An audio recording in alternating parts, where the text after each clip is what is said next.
প্রায় 500 বছরের পুরনো পুজোর রীতিনীতি আজও ধরে রেখেছেন রায় পরিবারের সদস্যরা।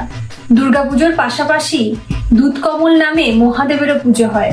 এই দেবীর বিশেষত্ব হলো ষষ্ঠীর বোধনের 13 দিন আগে থেকে দুবেলা আরাধনার ব্যবস্থা করা হয় এবং সেই আরাধনায় ডগরের বাজনি লাগবেই। গ্রামে সিংহবাহিনী দেবীকে নিয়ে নানা জনশ্রুতি রয়েছে।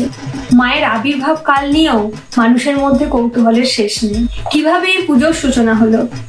গ্রামের প্রবীণ নাগরিকরা বলেন, বহুদিন ধরে মায়ের স্থানীয় বেদিতেই পূজা হয়।